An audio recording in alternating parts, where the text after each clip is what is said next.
So, and your format is going to be, it's going to be a 40-minute debate, 7-minute openers, 5-minute cross-examinations, and then 3-minute closers.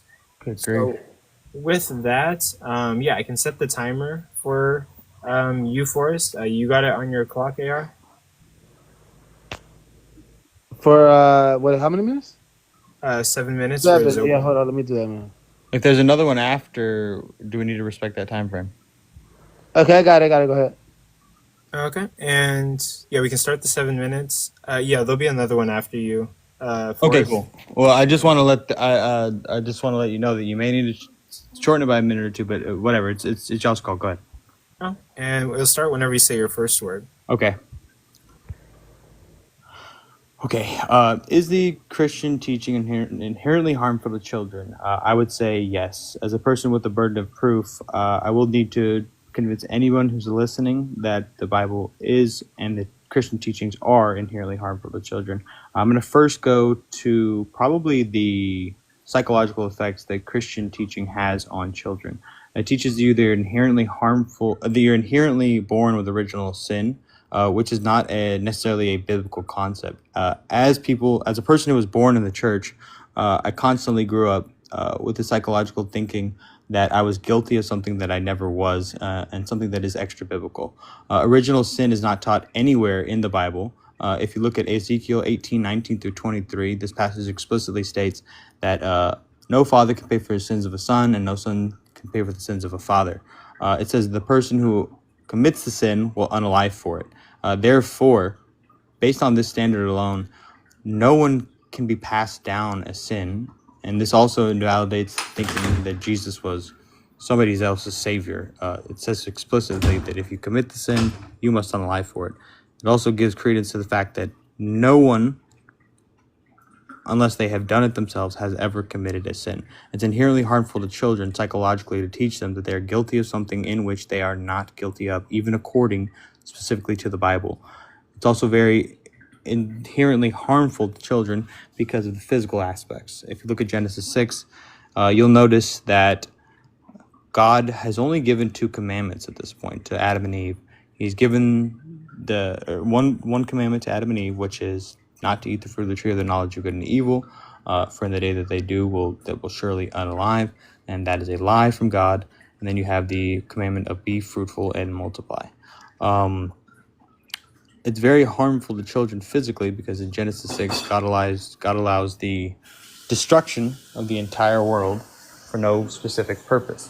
If you're going to have everyone in the entire world be responsible for a sin that they did not commit, and then literally physically unalive everyone on earth for said proposition, it's very physically harmful to unalive children, babies, and the unborn. This also goes against the concept that, the God or that a spiritual entity as such would be against abortion, because God literally commits an abortion on every living being on earth.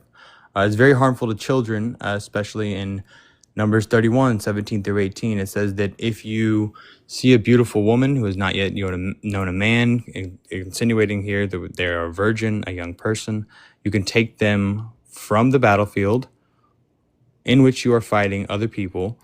You can bring her to your home, parse her nails, cut her hair, wait for 30 days, and then you can go into her. This is kidnapping. This is a war bride situation, and this is child rape. It's insinuative that you can harm a child by taking them from their home, making them your war bride, and making them your slave, and making them a victim of child rape. These are just all passages within the Old Testament that would reveal that Christian teachings and the Bible are inherently harmful to children, and this is from a physical standpoint and a psychological standpoint. It makes you, as a child, a victim to this religion. And with that, I'll yield my time.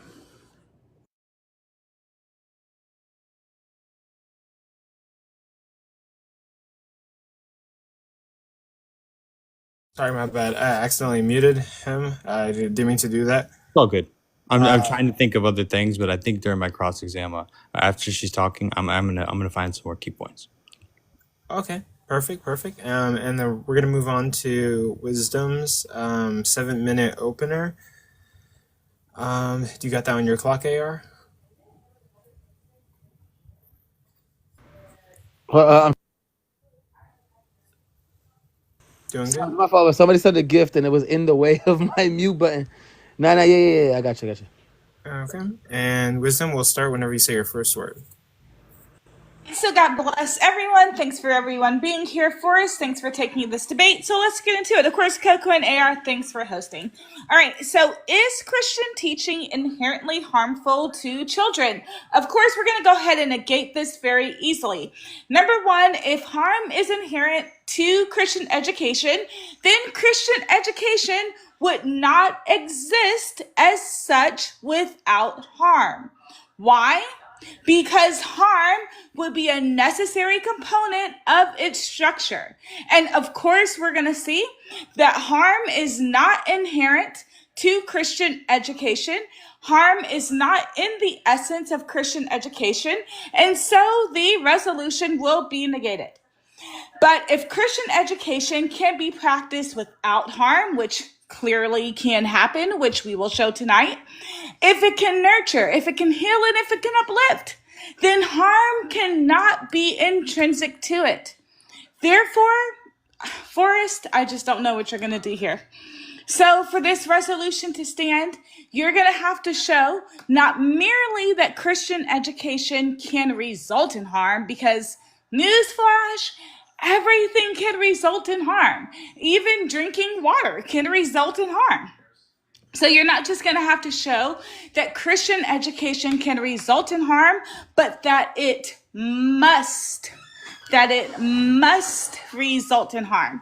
Because if harm is inherent to Christian education, then 100% of the time, because of its essential quality of harm, we would see this happening. So we'll see. We'll see if you can meet this burden of proof. So let's really define what we are actually going to be talking here tonight, Christian education. So this is how I'm going to view it.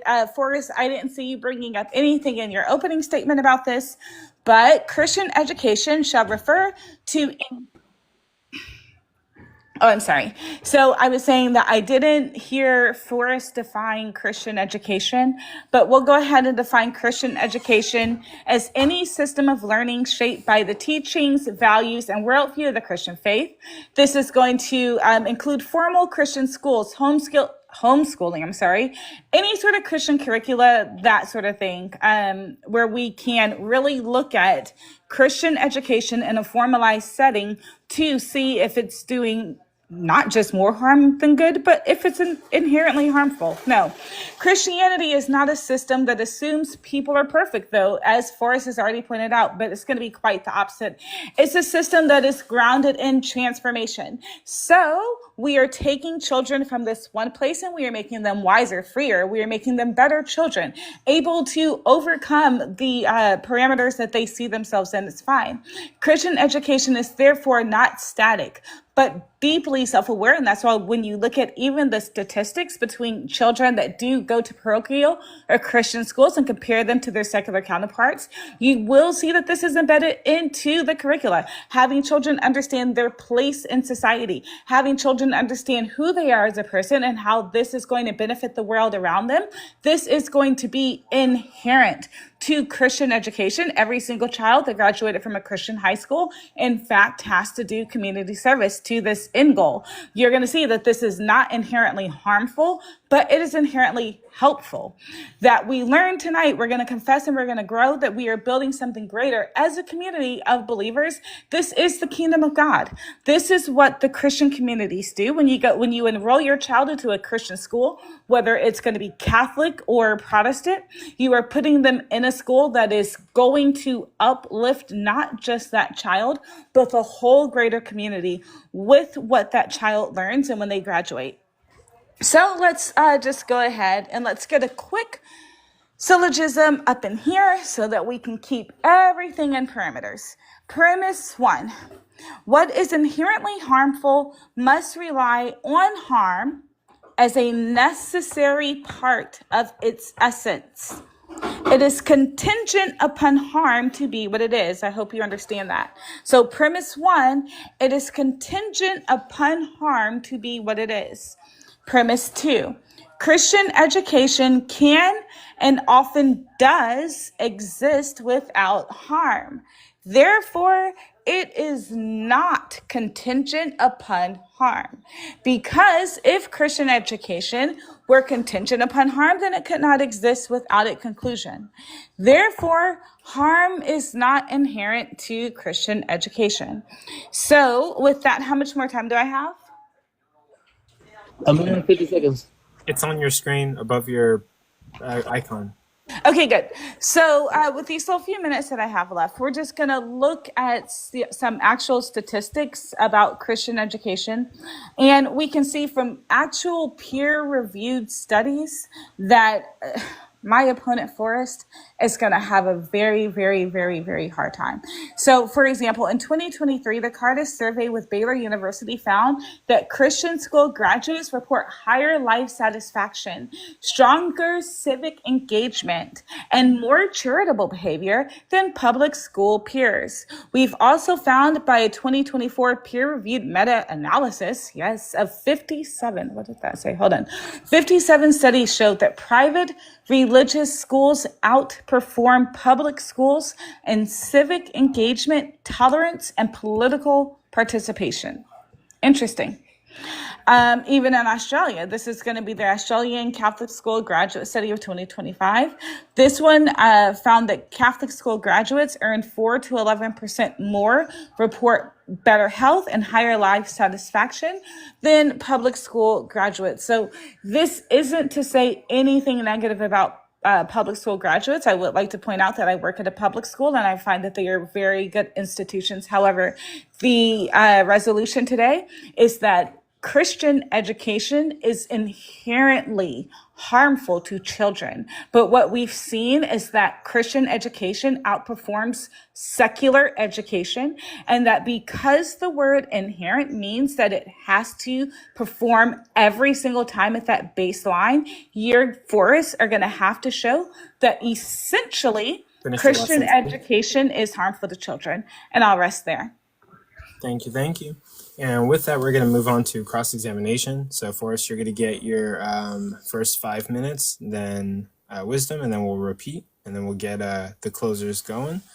So, your 5 minutes can start whenever you say your first word. But AR, do you have it on your timer?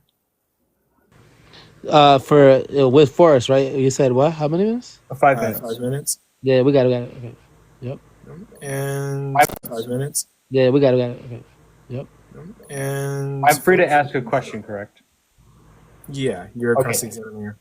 Perfect. Okay, so I believe now that I've kind of gathered myself and my brain is fully awake, I believe that it's also very inherently harmful to children to teach them to have poor epistemology. Because in order to find out information and gather themselves in the world, what you're doing is basing these teachings in this book, and this book is demonstrably false. It's very inherently harmful to children to teach them that what is not true is true. Such as even on the first 2 chapters of the book, you have contradictory creation stories. You've got Genesis 6, where it says that God flooded the whole earth, including children, which clearly is physically harmful to children. But what I will ask you, Wisdom, after we move forward from this definition, because I didn't see that it was going to be harmful to children, what is the definition of harm that we can agree on? Is it, because I would say that it's something that causes a physical or psychological injury that is deliberately inflicted to a child. Would you agree with this? Wait, say that one more time. Yeah. So this is just my personal definition. This is not the dictionary definition. I want to be able to move forward from like a amicable standpoint here. What the definition of harm is a good definition, something that physically or psychologically injures a child and that is deliberate. Would be a good representation of the word harm? That would be a good representation of the word harm. Fantastic. Do you believe that it is psychologically harmful to a child to teach them that facts are irrelevant in the real world? I believe that if someone were teaching children that facts were irrelevant, that would be irresponsible, of Okay. course. Okay, fantastic. Does the Bible teach you that which is demonstrably untrue with our current scientific understanding of reality? Something that does not comport with what we find today to be true? I don't think I understand your question. If you're asking me, does the Bible teach falsehoods? I would say no. Oh, fantastic! This is amazing. So we'll start with the what I mentioned before, the Genesis account. Do you believe that humans were created first as Adam and Eve after God scooped up some dirt and breathed into it? Do you believe that this is true? I believe that is a very childish understanding of what the scripture meant. Okay, it's very interesting because that's exactly what it says in Genesis. So, do you take the Bible to be allegorical or figurative in this sense? Because science proves that this is not what happened, and I think it's harmful to teach children that the Adam and Eve story is true. Is the story of Adam and Eve true? Is the story of Adam and Eve true? Yes, it is true. Fantastic. Okay, now we have our first lie from wisdom, and it's inherently harmful to lie as a genuine interlocutor. So I took this debate in good faith, and yes, I did fuck up by not preparing properly. However, it's also very disingenuous to lie to a child and tell them that God, a fictitious character and a being of your imagination, scooped up some dirt, breathed into it, created Adam, put Adam to sleep, took out a rib, and then created Eve. This is very demonstrably untrue according to the Bible and our current standards of reality. We don't even have to leave the first 2 chapters of the Bible before the Bible presents a obvious, demonstrable falsehood, and we have somebody who is now an adult who has been inducted and indoctrinated into this cult that believes something that is demonstrably untrue by all scientific standards. Now, when we say inherently harmful, we're not just talking about psychological. We're not just talking about the fact that this destroys your epistemological framework, but it's also destructive to children from the sense of a physical perspective. Whenever God decided that he had messed up and he said that he regretted making humankind in Genesis 6, very funny for an all-knowing being to do, did he then unalive everyone on earth, including children, infants, and the unborn? I don't know. You kind of went on a ramble there. Can you just say your question? Absolutely. Did God unalive everyone, including children, infants, and the unborn in Genesis 6? I believe so. Yeah, you're talking about the flood. Is it physically harmful to unalive children, infants, and the unborn?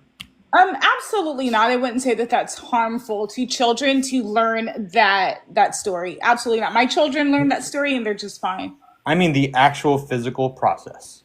Well, see, this debate is not about whether or not the actual physical process of Genesis was harmful.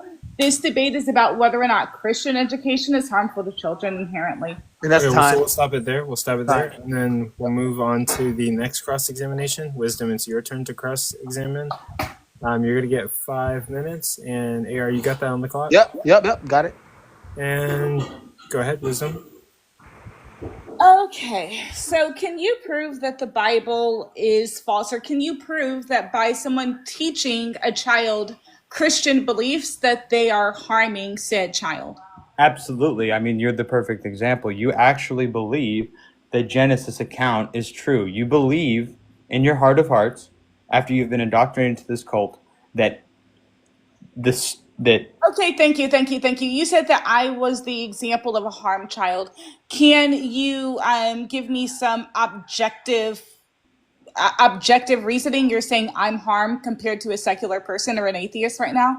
Yeah, you have been harmed. You have been psychologically harmed. Can you show actual objective proof of this, or is this just your opinion? Yeah, well, you yourself stated that you believe that Adam and Eve were the first human beings on earth, and you have been taught something that is demonstrably And false. can you show that that is harmful in any sort of real objective way? Yeah, your epistemological framework has been harmed. You have been psychologically harmed by this book. You have been Okay, indoctrinated. okay, thank you. Can you define the word inherent? Something that naturally comes with something else. Inherent is something. Would you agree that in order for something to be inherent to it, it must be intrinsic or essential? Yeah, it is essential to believe that the Genesis account. Okay, hold on. Stop. So because you just said that in order for something to be inherent, it must be essential. So then harm must be essential to Christian education, correct? Yes, and you are the Okay, perfect thank you. example. So are there any cases where Christian education is beneficial to the child? I can't think of one.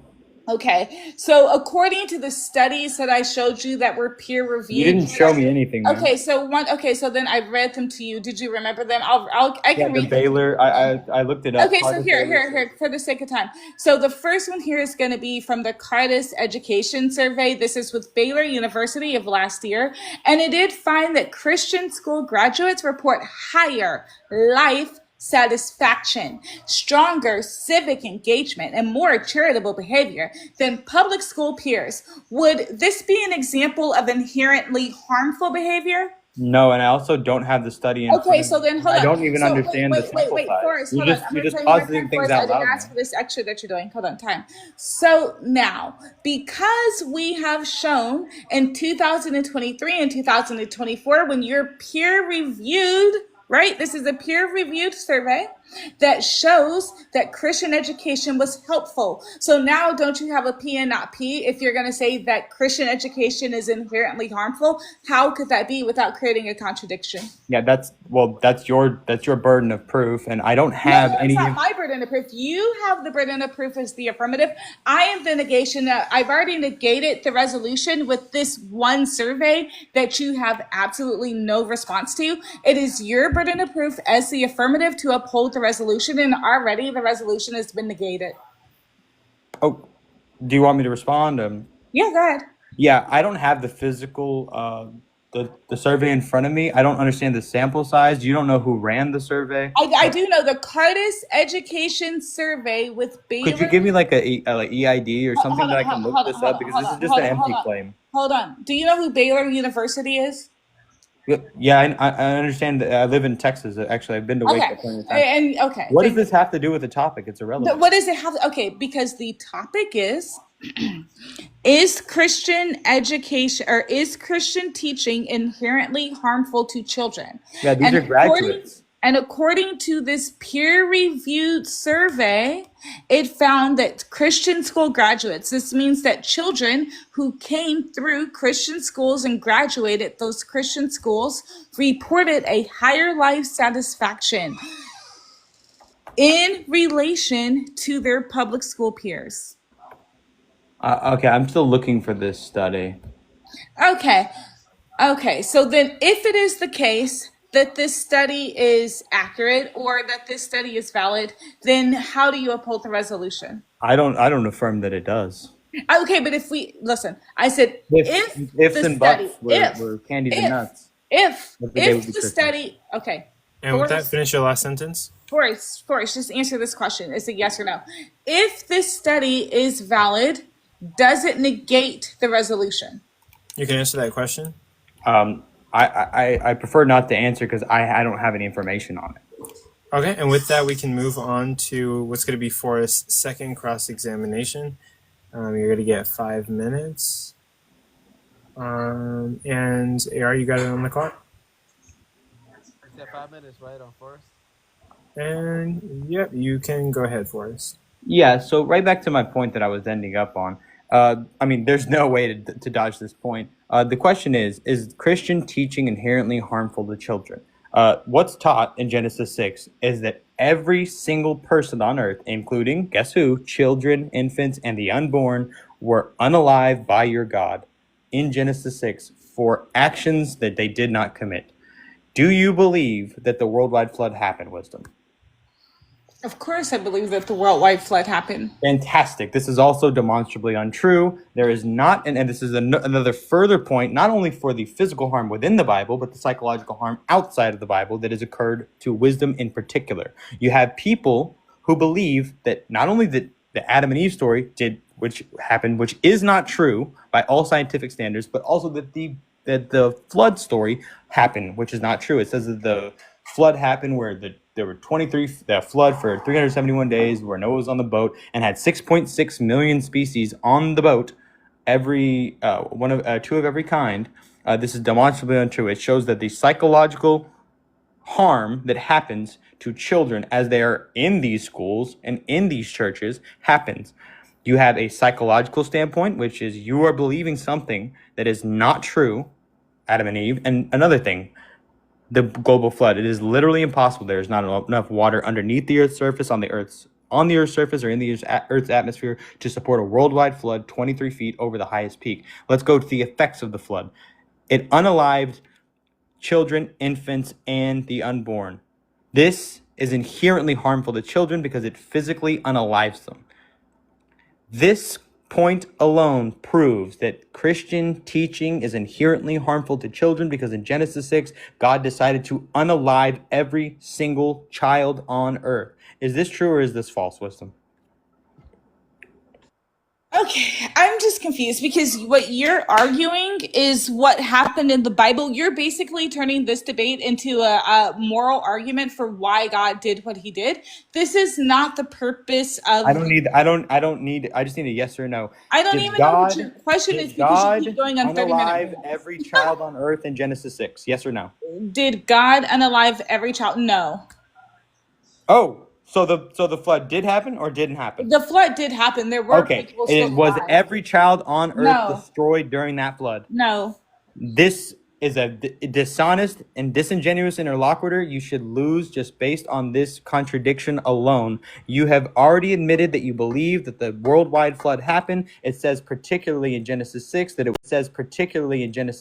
was only Noah and his family. There were adults. Every child on earth was harmed. This is showing the psychological effects that it has on children, such as you, that it literally takes away your ability to be honest. You're lying about what the Bible says now. You believe that the worldwide flood happened, and now you're lying about what happened in Genesis 6. In Genesis 6, God unalived every single person on earth except for 6. All of those people, including children, infants, and the unborn. This is inherently harmful. These teachings where you have to lie about what the Bible says, and the Bible is clearly a Christian teaching because it's the doctrine that you all base your entire belief system on. You're saying that it didn't happen, and then you're saying that it did. So I'm going to ask you one more time. Did God unalive every child on earth in Genesis 6? Yes or no? Again, no. I don't know if you understand that Perfect. Noah and his children were kept alive. I'll reclaim my time. I reclaim my time. So I can tell that this person has no ability to be honest. So I'll keep going back to this. Christian teaching is the Bible. The Bible says that every child on earth was unalived in Genesis 6. This is physically harmful. It meets the standard of our definition, which we once again agreed that was either a physical injury or a psychological injury that is deliberately inflicted. I have now won the debate based on the merit of the definition alone.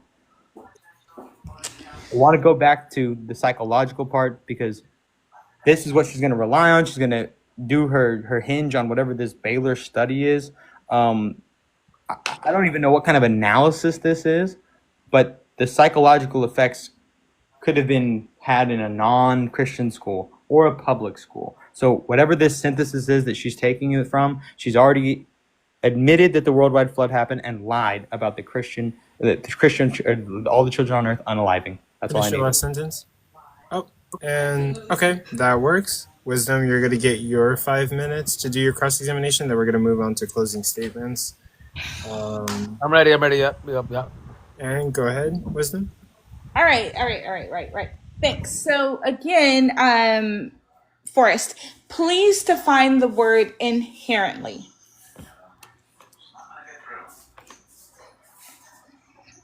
Forrest. I mean, you already did. Is the Bible an inherent? Is the Bible an inherent Okay. part of the Christian teaching? Okay, hold on. So inherently is essential. So that means, right? Existing in something permanent. Hold on, you want wait, me to wait. answer? We're not asking. Hold on. With all due respect, it's my time to ask you questions. You did. You want me to answer? No, you answered. Now, hold on, Forrest. I didn't answer. Forrest. In order for something to be inherent, it must be essential, correct? It says in a permanent, essential, or a characteristic way. Is the Bible an essential teaching? Okay, thank you. Christian religion? So Okay, really permanent. quick. No, you can't ask me. You can get your time back. We'll set you at 4 minutes. Go ahead. No. Wait, really quick. I do have to enforce that wisdom. Ask that question again, and I'm gonna have to get a direct answer from you, Forrest. Yeah, I got it right here. I've got the definition. Ask the question one more time, wisdom. Okay. In order for something to be inherent, does it also need to be essential? Yes, it says, and I just read it. It says, in the definition for inherently, it's an adverb in a permanent, essential, Okay. or So then characteristic way. permanent. Okay, so let's go with permanent. So then the debate resolution is Christian teaching inherently harmful to children? So for this to be, it essentially must harm children every single time. There must not be times, especially more often than not, that Christian education is good for children. For you to uphold this resolution, you must show that Christian education is always harmful to children, and that has not been established today. So I will ask you again regarding the survey, if we can show peer-reviewed statistics where Christian education or Christian teaching enhances a child's quality of life, does that not negate the resolution? No, because it can still be harmful to certain children. Hold on. So it can be harmful to certain children. Can public school education be harmful to certain children? Yes, and that's the debate topic. Okay, hold on. Yes, public school can sometimes be harmful. Is public school inherently harmful? That's not the question. Hold on, no. This is my cross-examination. You can answer yes or no. Is public school inherently harmful? I wouldn't have a negation or an affirmation for that. Okay, you said that because you feel Christian education, in quote, lies to children, then it is harmful. Does that mean that when science was teaching children that the earth was flat, that public education was harmful to children? Yeah, I would say that once again, it's demonstrably harmful to children when you teach them false things, and that's exactly what the Bible says. So, but does that mean that does that mean that the teaching itself is inherently harmful? Because you are not dealing with this word. You are not dealing with the resolution. I'm literally reading the words on the screen right now. In a permanent, essential, or characteristic way, the Bible is inherently part of the Christian teaching, and it inherently teaches children the wrong way. when public education taught children that the earth was flat, was public school education inherently harmful? Wait, hold on. You're affirming my point. The answer is yes. It's harmful to children. Wait, hold on, guys. Pause really quick. Let me try to moderate a little bit. But we will give you 1 minute, wisdom. But I do kind of want to rear this back in. Forrest is supposed to be arguing that it is inherently harmful, and you're supposed to be demonstrating how it's not. Is this point demonstrating that Christianity isn't inherently? Yes, because if he can say that public education is not inherently harmful, yet it taught a mistruth to children, then his point that he is trying to make that Christian education is inherently harmful because it teaches what he deems as a mistruth, he would have to hold it to the same standard that he holds public education. And because he won't say that public education was inherently harmful when it was teaching a mistruth, how can he say that Christian education is inherently harmful simply because it teaches what he calls as a mistruth, and he can't even prove that it's a mistruth. Okay, I can't we're gonna prove that give. the Earth isn't flat. Okay, so really quick, That's- we're gonna we'll give wisdom 1 minute, and then we can give Forrest 1 minute for that that long response, and then we'll kind of go from there. So here, let me see. I'll give you like 1 minute, and then Forrest will get like a minute cross examination to sort of even it out. That's cool.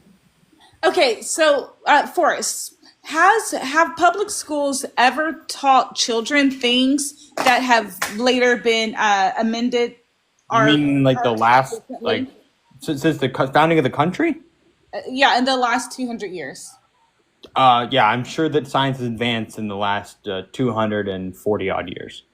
Okay, so then let's say 50 years ago, public schools taught something that you considered an untruth today. Would that deem public school education inherently harmful to children? Yeah, this goes literally right back to what I was saying. Can you just Molly. answer yes or no? Would it be harmful to teach children something? No, that's not. Go ahead, answer your question.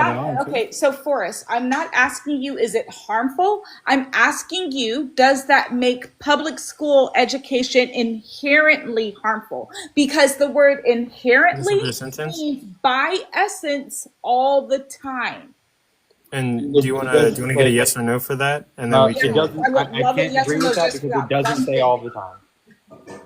Or, Forrest, are you saying yes or no to that? I'm gonna negate the answer. I'm gonna negate the answer. I can't answer that because I wouldn't say that it says all the time. Because Okay. science is an ever expanding field, so it changes based on fact. And then let me give Forrest a minute, and then we'll move on to cross examinations. Okay, perfect. So I'm going right back to this. Inherently Closing harmful. statements. Sorry. Oh, okay, cool. Okay, we're still going back to the definition of harmful. To cause physical or psychological injury, especially that was deliberately inflicted. It says, is Christian teaching, is the Bible part of Christian teaching wisdom? This is your cross examination or Is the mine? Bible Is the Bible part of Christian teaching? He's just getting 1 minute. Is the Bible part of Christian teaching? Of course it is. Okay, perfect. depends In the on what Bible, school that's you- all I need. Reclaiming my Hold on, time. time out. Reclaiming my time. Reclaiming my time. Excuse me. Reclaiming my time. It Reclaiming my depends on time. what He's school you Reclaiming go my to. time. Reclaiming my time. Sure, fine. It doesn't matter. Perfect. I got 30 seconds.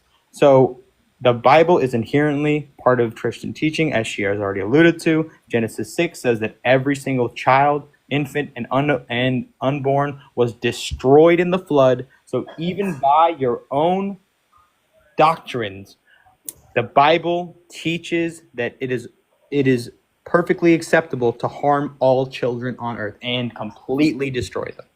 We can go to our closing statements.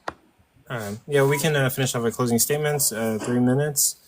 For you would get the first one. So putting 3 minutes on the clock. AR, you got it? I go first, sorry? Or wisdom? You go first, Forrest. Okay, I'm out of permission. Yeah, Okay. I got it. Yeah. There we go. And you can start. Go. Okay. The topic here is Christian teaching inherently harmful to children? The Bible is part of Christian teaching. Inherently does mean essentially. It is essential to understand that the Bible is the most important framework for Christian teaching, and it is harmful to children by every standard of the definition in which we agreed. It is a physical or psychological injury that is especially inflicted as physical injury or psychological injury, especially that which is deliberately inflicted.